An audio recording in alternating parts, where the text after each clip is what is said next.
the future isn't preset and preordained. It's more about every decision we make and the things we do kind of set like a domino effect on how the future starts to unfold.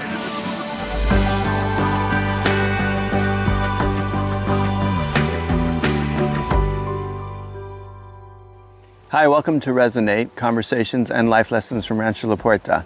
I'm your host, Barry. Today I'm in this very special part of the ranch. This is called Emily's Forest of Dreams. This is a place that we've dedicated to those who walk among us in spirit. My guest today is Adela Lavine. She's an intuitive, a medium, and someone who spends a great deal of her time with those who walk among us in spirit. She has been helping people tune into their deeper selves for over 30 years. Adela just published her first book called Seer, which is part memoir, part spiritual guide, and very interesting and thought-provoking. Whether you're a skeptic, a believer, or just spiritually curious, today's episode is all about tapping into the unseen and trusting your gut or your intuition. It usually knows what's right for you.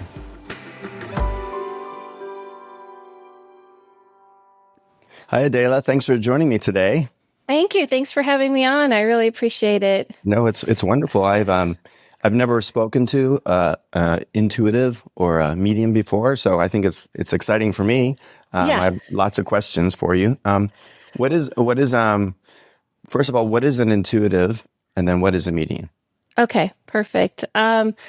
An intuitive, it's not that it's so different from being psychic, but when I started this like 25 years ago, that word was very, not looked upon very well. People were picturing me down, Venice Beach, with cards in my hand. So I also kind of felt like it fit me more in general. So intuitive means, for me at least, is when I do an intuitive reading, I can see past time and space, and I get a read on the person, the core of who you are, how you tick, often help people remember that person. A lot of people come to me for that, but I can get substantial, like I usually have people ask me specific questions at this point because I want to get right to what people want to know. So what I believe is the future isn't preset and preordained. It's more about every decision we make and the things we do kind of set like a domino effect on how the future starts to unfold. So if someone is trying to make a decision on something, I can look and see that path is looking like it's unfolding in this way.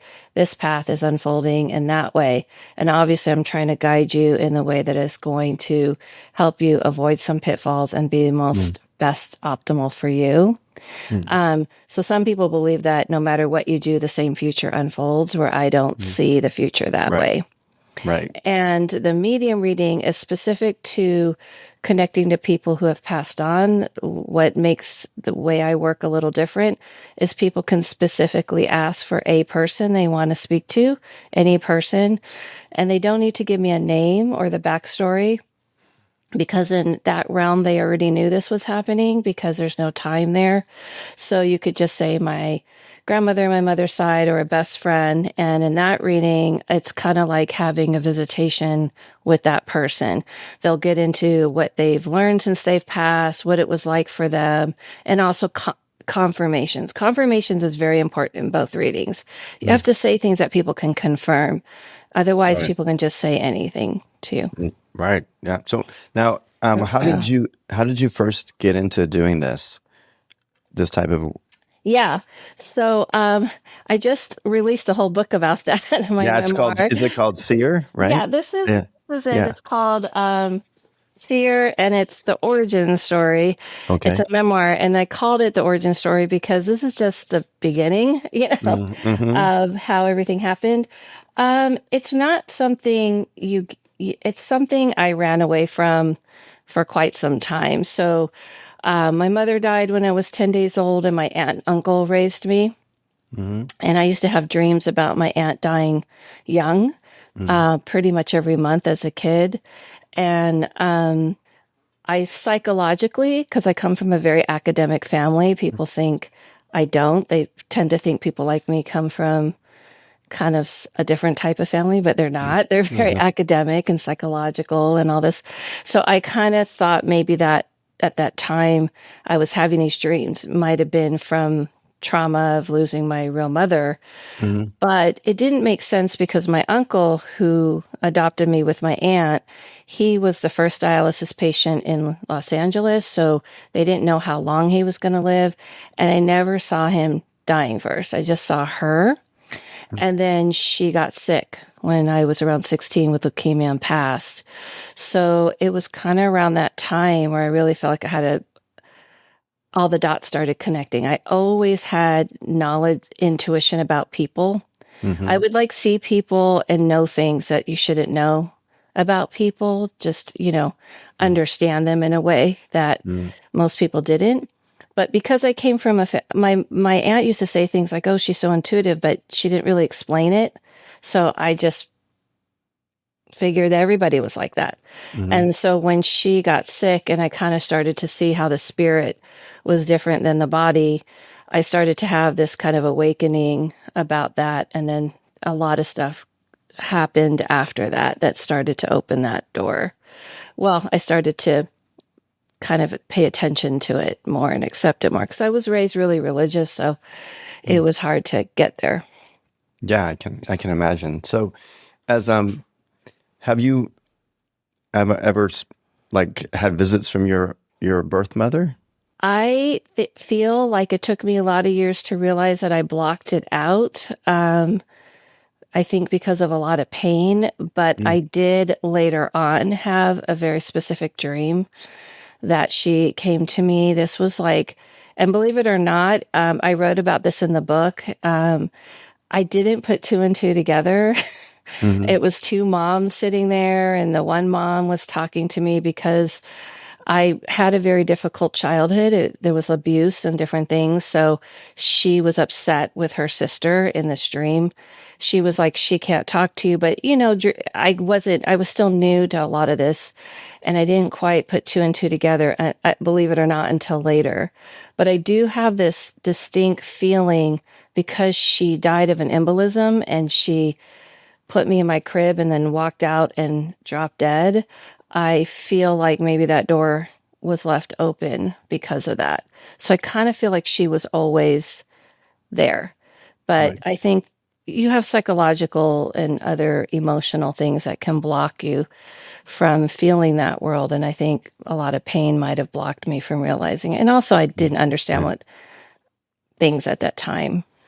So it's clear that you have like a calling for this or a purpose Calling. in this. Yeah, a calling for this. Yeah. At what point did you actually accept that that was the case for you, and then Yeah. start to act on it?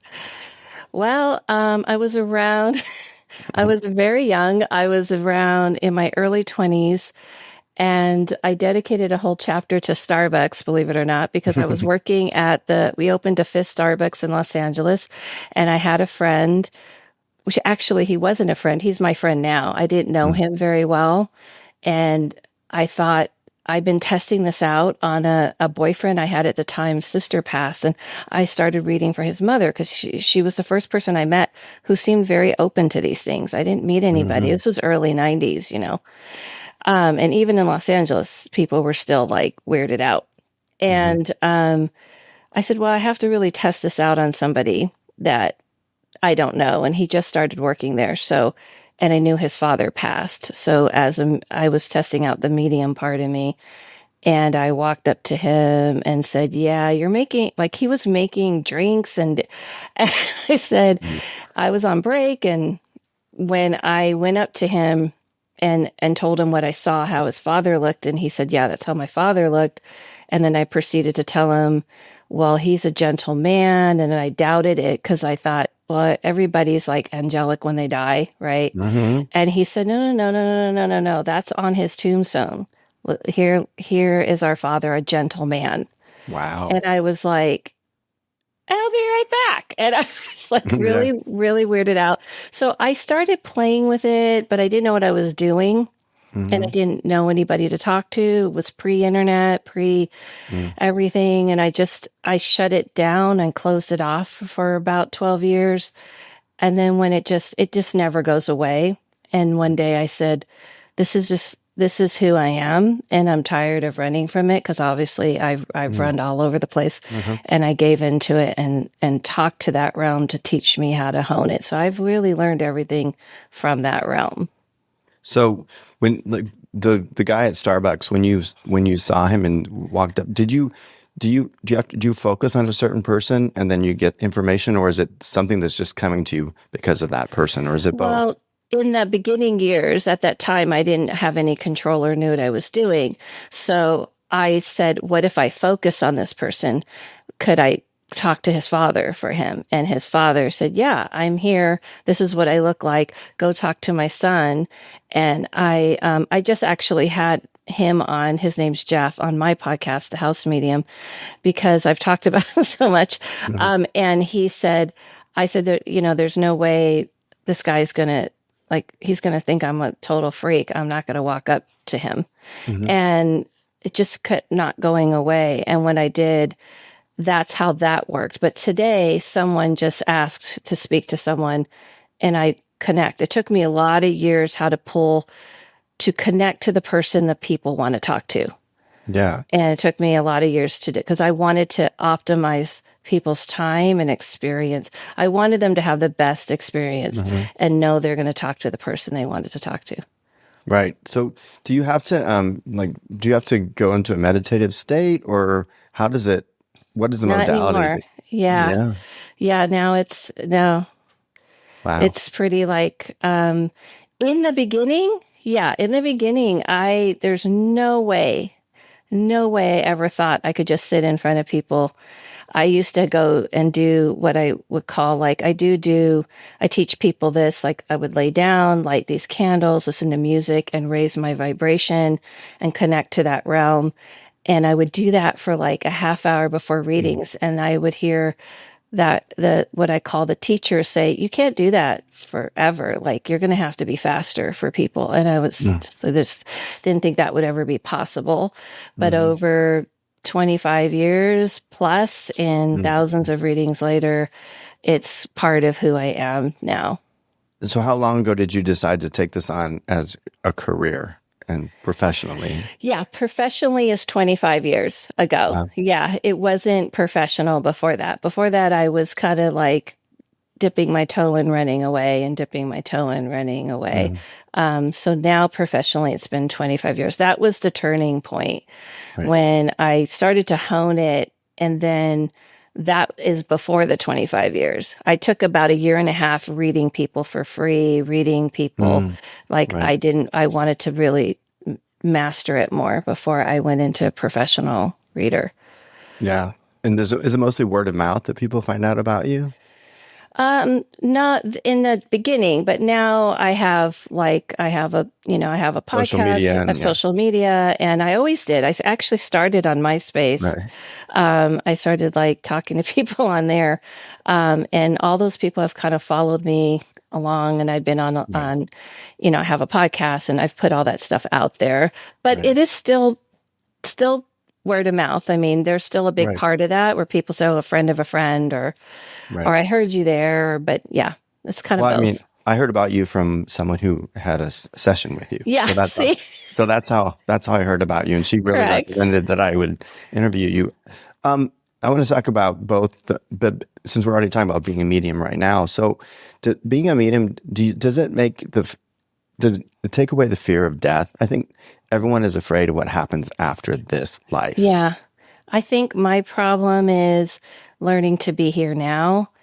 Mm. I don't have a fear of death, and I think that when I had a child, it changed. It was Mhm. like the universe is like, aha, we have a reason that you need to be more grounded here. Because being grounded has always been my battle to be Mhm. better at being grounded. So, no, I don't have a fear of death. I have a fear of getting older and Mhm. sick, Yeah, yeah, but not death. right. Yeah, it seems when I see that world, it's home. So, do you think of when people go beyond this physical body? Are they spirits? Are they energy? What do you see them as? They're consciousness. They're truly who they were when you met them, but it's kind of like a digital version of them. It's Hmm. kind of like they just are the same, but they don't need a physical body anymore. So they are spirit and they are energy, but they're in a realm that's fully functional. Like people think people are just floating around, but it's like a city, it's like an advanced world. Hmm. So I call it like the advanced world. It's more like we advance to a different place, and you just don't need the limitation of time and space here. Yeah. So do you think they want to communicate with people that are still They here? definitely want to communicate, but we have created the wall. So when everyone talks about the veil, it's really what we created. Mm-hmm. We've created a block from that realm because everyone's created fear around it. Hmm. So they do feel very like, hey, I want people to know that I'm still existing. They're always game to talk, always. Right. hmm Right. Do you think that all people have access to this? I always say everybody can learn piano, but not everyone's going to be, professionally playing a piano or being Right. great at it. I do feel like this is a natural gift I have that I honed, Right. but everybody can connect to their people. But Right. again, a lot of it has to do with fear. Like I have people say, "Oh, I miss this person and I felt something around me and I freaked out." And I go, "Well, they don't want to scare you, Yes, of so course. they stop trying." And Right. so it's really us that blocks that world. So yes, people can open themselves up, but not too many people can do it at this Right. level. I just think that's fair about anything. I wished I could be a rock singer and I couldn't. So, I Yeah, mean, me too. that kind I of wished sucks. that for years. I think I would have been a very bad attitude rock singer because I think it's like a bad, coolest thing to do. No, yeah, me too. I used to go to concerts and write little notes to the singers, and they throw it on the stage. I want to be one of your backup dancers. I never got a call back, but yeah, it's kind of funny. Yeah. Um, hmm I so have a do lot of friends that can sing really well, and I don't understand why they're not right, bragging about it all the time. So, yeah. yeah.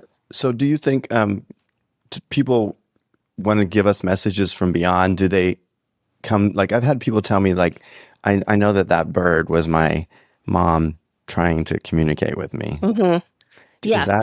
yes, they don't become the bird. So what it is that the spirit world is on the same frequency as the earth and the Hmm. animals. And so they communicate with those frequencies and say, Hmm. "Can you do me a favor? The person right now is really sad about me and having a hard time. Can you fly by them to Hmm. give them a sign?" The reason why they have to do signs is because, again, everyone's too freaked out. Like if your door just opens up, everyone goes into a complete Right. freak out mode. So they are not the animal. They're not the bird, and they're not almighty. People think that the people pass that they're almighty or they're omnipresent. They're just people who died and they're still learning, and you still grow and you evolve in that realm. So they don't know everything. Right. That's super interesting. It hmm kind of it doesn't contradict like everything that we're learning about metaphysics these Yes, days. You know what I mean? It's hmm such a big topic right now, and it kind it of is. marries. It doesn't. They go together in a way. Correct. I agree with that because I feel like when people make it unattainable and hard to understand, my whole like part of my calling is to make this more, attainable and easy for people to understand. Mhm. Like all these rules and things, and it's very confusing. And it's Right. not that complicated. People die, they go to this other realm, they drop the body, they learn, they grow. They're not obsessed with us as much as people think. Mm. We are not the center of the world. It's kind of similar as technology increases. It's similar. Yeah. So they can be in their world letting you know they feel you like we send an email or we send a Right. text, Hmm. but they're doing other things. They're not just sitting there staring at you all day and Right. following you around. So there's a lot we're starting to understand. I feel like you're right. Hi, I'm Erin Lee Gaffel. I'm an artist from Big Sur, California. been coming to the ranch for almost 20 years, which is incredible to think of. And I remember so vividly the very first time I came, because it truly changed my life. I had no idea what I was in for. But my mother brought me, and on the very first morning after we, had this sort of dreamy night, literally dreaming all kinds of crazy dreams, I remember hiking up Mount Kuchuma and finding myself sort of between one pack of people walking and people behind me. I just felt like I was really alone, completely alone on the mountain for the longest period of time. And as I was walking, I kept hearing in my head this kind of a mantra, this kind of repeated thought. And I finally stopped, and I literally stopped in my tracks to hear what I was hearing, to identify what was being said to me. And it was at a moment in my life when I had just quit my job and I had embarked on being a fine artist, jumping into that, kind of scary but exciting future. And when I paused on the mountain, what I heard was, if you knew God would catch you if you fell, wouldn't you jump?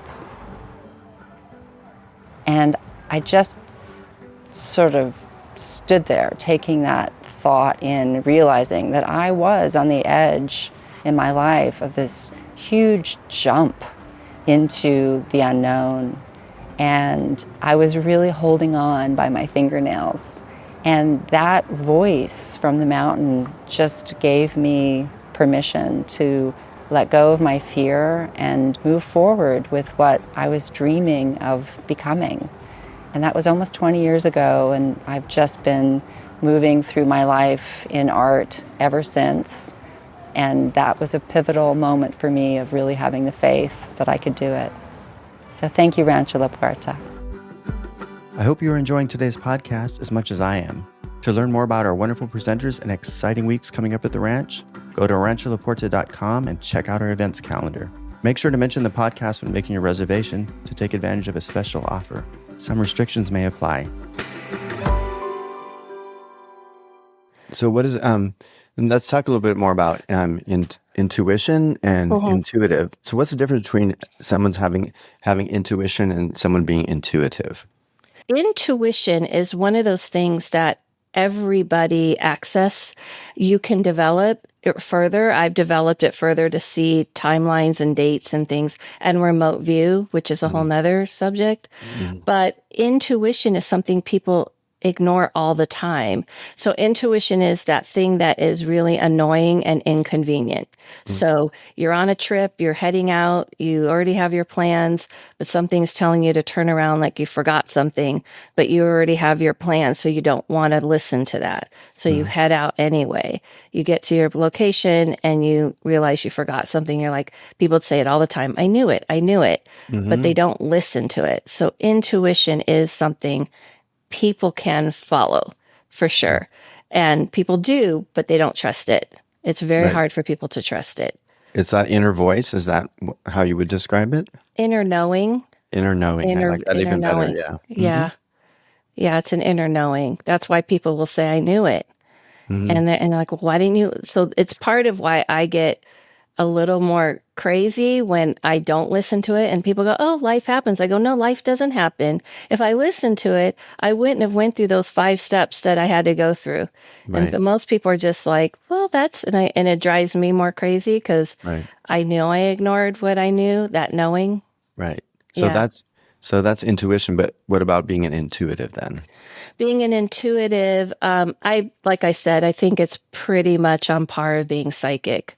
Okay. I like to use the term. I've been using it for so long, and I've gotten more comfortable with using the term psychic. But when I came, what they call out of the broom closet, I was like, it was not accepted. So it means a little bit more. You're going to see timelines and dates.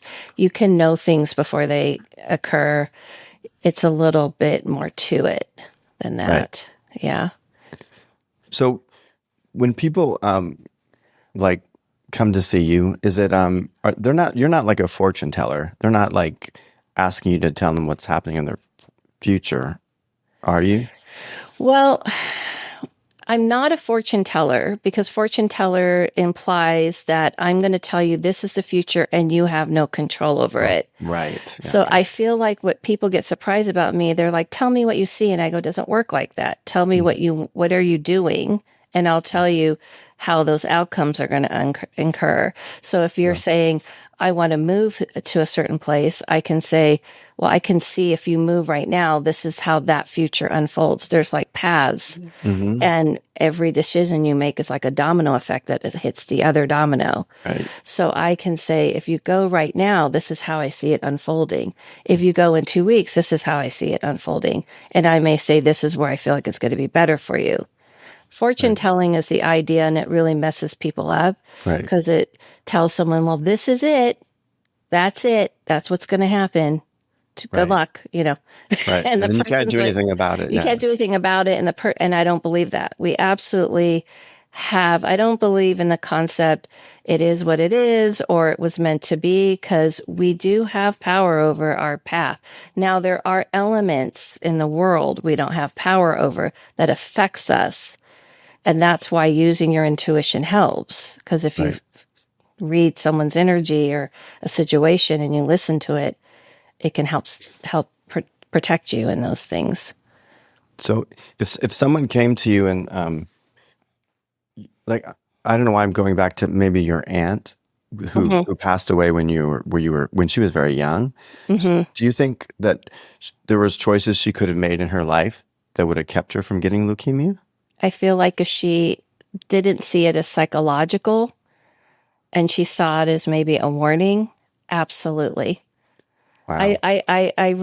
When I was writing my book, believe it or not, it sounds like very obvious, but you know how you have these subconscious things that are just emotionally difficult to deal with? Mhm. But as I was writing, I was like going, yeah, obviously, if she just didn't think it was a psychological issue and she believed in something like this, which she didn't, maybe she would have saw it as a warning Right. and the whole path would have unfolded. I'm not saying I'm a superhero, but I Right. did also foresee my uncle's passing. I saw he was going to pass in 3 years, and he died 3 years later. But he had a health condition. It wasn't like I was just Hmm. looking at someone healthy walking around. I feel like I can do that when it affects my path, but I don't just like walk around looking at people, because you can't play quote unquote God, that Right. way. I can see when people are sick. I did reach out to my family, but they were Right. very not open to it. I said, you should kind of wrap up the things you have Right. with daddy because I foresee he's going to die soon. Yeah. And for me, it worked because I did do that for myself with Right. him. So yes, I do feel if she had saw it as something else, but it's a Right. little creepy, right? A little kid having a Yeah. dream every month that you're going to die. I know I would have be creeped out. Yeah. No. I would have No. listened, but that's the way I'm built. Right. And it's not like Hollywood either. I think Hollywood paints this idea too that like you're walking down the street and all this noise is coming at you from everywhere Yeah, because you're seeing all this stuff. But it's right. not like that, right? You have to No. focus on what you No, right. it is to an extent. I've learned to block out. So in other words, let's say I go to the grocery store, I can get a read on people all around me, but I turn it down. I turn the volume down. Mm-hmm. Right. So to a certain extent, that is true, but of course it's exaggerated in Hollywood. Um, Right. I can look around if I want to tune into people, but you can get overwhelmed when you're built this way by crowds in certain situations. Right. But I've learned to turn the volume down. Are you ever around someone you feel like you just really need to go up to this person and share something with them? No, because I Yes. believe in the rule, unless you ask, I don't tell you what I see. It Yeah. has to be permissionable. You're invading in people's space otherwise. Yeah. That's why I do turn the volume down, unless it's to protect me or my kid. Right. And then I will read people around him, Yeah. That like makes sense. remote view them Right. and things like that. So are there some ethical things to consider in what you do? There's a lot of ethical things that a lot of people don't follow. And that's the problem. That's why we have such a bad reputation Right. in this world. One of the ethical things is to make sure that you're helping people Wow. and getting them, giving them what they need and not out of ego. Hmm. The other is not to invade in people's space. You don't just walk up to people and tell them things they didn't ask to hear. I don't ever tell anybody's relationship unless they ask me. I don't invade in that. Hmm. It's very touchy for a lot of people. So unless they ask me about their relationship, Hmm. I'm not going to just start telling them things. Hmm. I don't. I also believe in ethically making sure that I'm not also doing things like this doom and gloom thing is going to happen, because sometimes people do that just to get people to come back to them. Hmm. So if I am telling somebody something that they ask me about, I try to be very, how I'm explaining to them. Let's say Yeah. like someone is sick in their life and they want me to see that. I do what they call medical mediumship, where I can see inside people, Hmm. but I don't do that. Like, I'm not a doctor. I don't diagnose. So ethically, I'm very strict about that. I could tell you what I see, but I want people to work with their healers and doctors and people who do that. And those are kind of ethical things that you have to be careful of. If someone comes to, like, let's say that I'm really afraid of flying, right? Hmm. And so would I be like, come to you every time I'm going to take a flight and say, hey, should I get on this? Should I get on this plane or not? I have a client like that, but she's a little special. I read for her in a different kind of way, but sometimes she will ask that. Um, I I always I don't feel like it's good to use things like I'm going to say for sure I know this, Hmm. but I can say like this is the feeling I get. I don't see that. I don't have that feeling about you. Um, I feel like yeah, you don't want people to get too addicted to Hmm. your sight. Like I'm trying to help people also tune Right. into their own intuition. So you're trying to give them the tools that they can Yeah, because I use. Them. teach and yeah, and I have a lot of videos out on this information, and I Right. try. That's my goal. I mean, I Right. can't be the only. I'm trying to get as many people. Like I mentor people who are going to Right. be readers because I'm like, listen, I gotta retire sometime. Right. Yeah. Yeah, for sure. Do people ever ask you things like, do I have a soulmate out there? I can imagine that'd be a Oh yeah, absolutely. I don't believe in soulmates. I believe we have me either. several soulmates. Yeah, me either. I believe that your dog can be your soulmate, Right. your Yeah, best friend because can be your soulmate. Yeah, I believe in grow mates, so I try to get people mm, to believe in the concept that you're looking for someone you can grow with. mm, And I can see if that's cracked. This sometimes, so I always see it like two people are holding hands, walking down different paths, but they're helping each other. hmm, And sometimes one person's like, I'm just going to set up camp. I'm going to stay here. I have no interest in going and see if there's waterfalls or anything else down the hmm. road. And then the growing doesn't Right. continue. So I believe in grow mates more. No, that totally makes sense to me. Yeah. I do a lot. I have a lot of things that are not traditional, by the way. I know this is a new world for you, but most Mm, people are pretty shocked. I don't believe in past lives. I don't believe in soulmates. So mm, I'm I kind of push, right. I'm very interested in the future. I'm not scared of the future, Right. futuristic things, you know, Yeah. technology.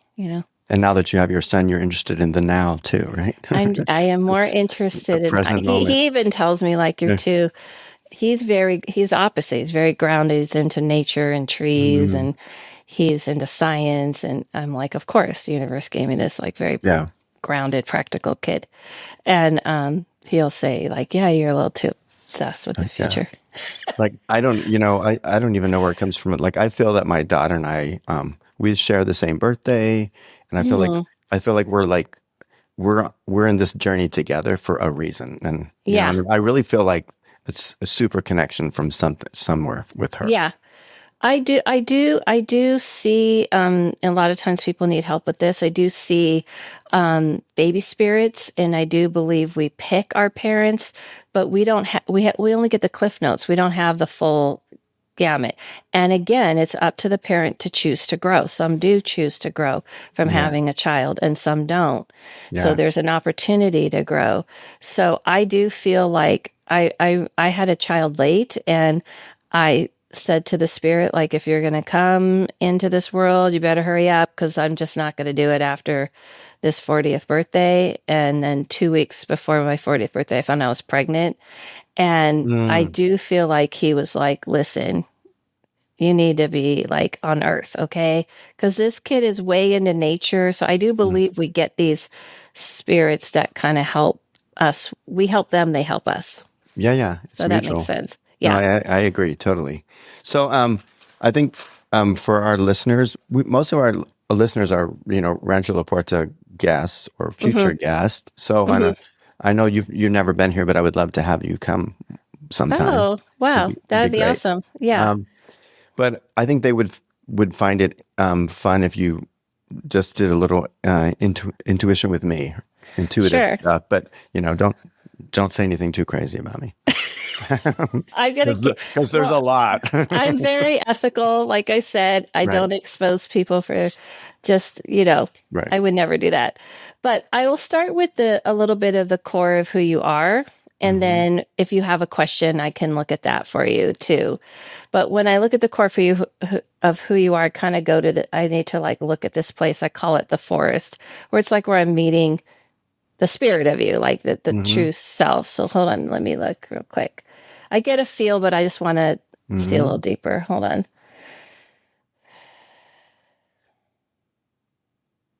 So I feel like this is the feeling I got of you. You have a very adventurous spirit. Even when I see this part of you that's like in this forest, you're kind of hopping around. You're not like walking just one direction like a lot of people do. And you didn't really look afraid. So that's the energy I get from you Right. too.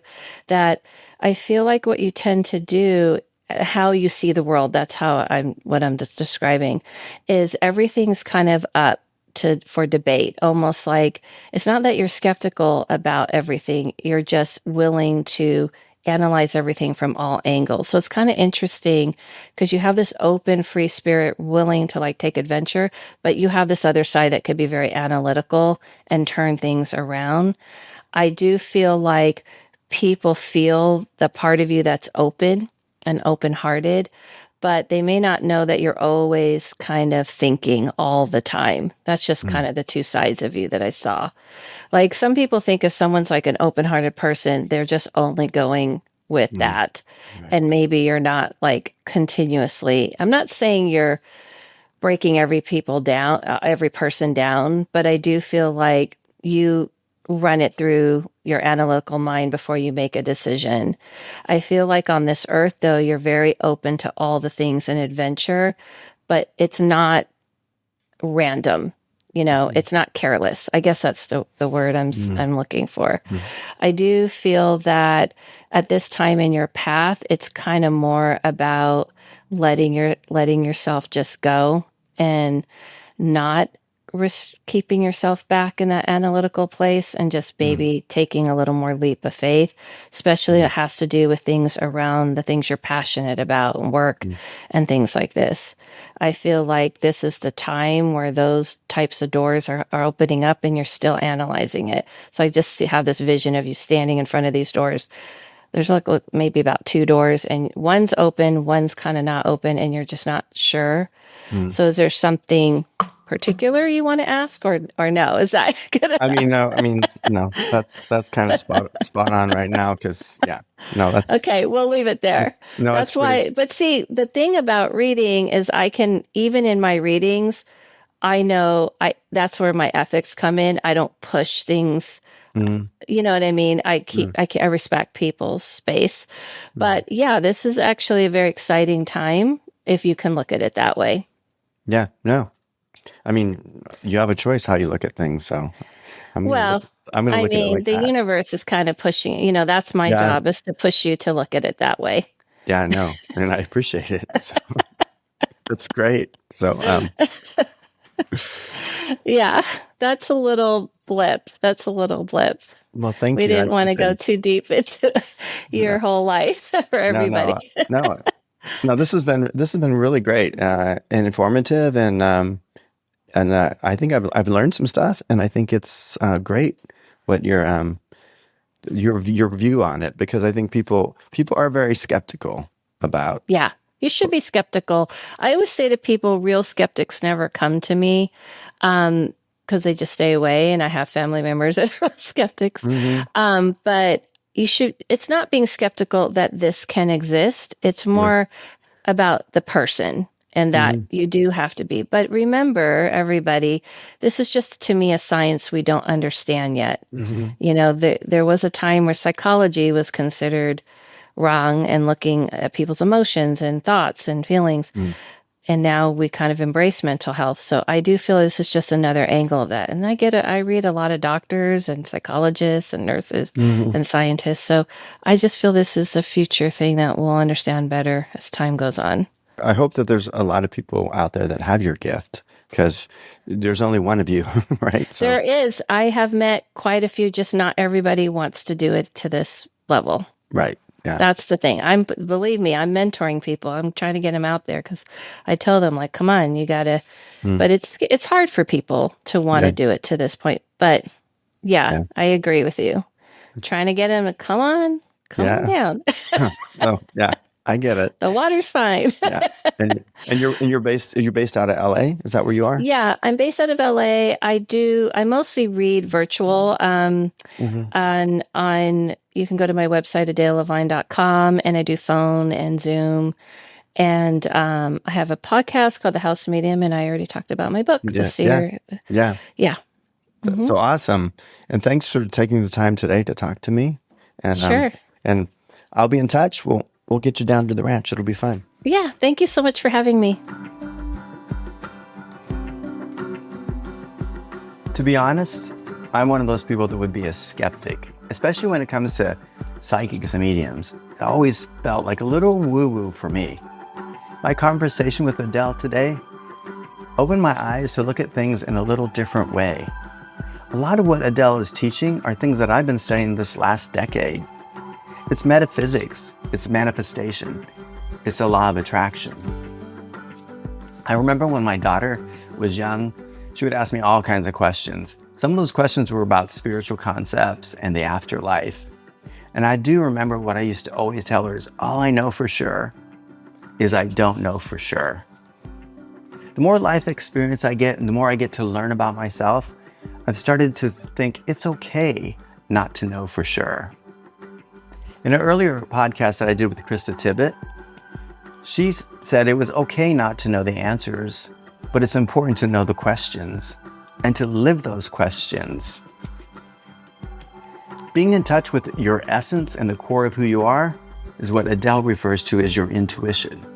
Like, my conversation today made me feel at ease and assured that there's nothing to fear and everything is going to be all right. I hope it made you feel that way too. Until next time, this is Barry wishing you health and daily joy.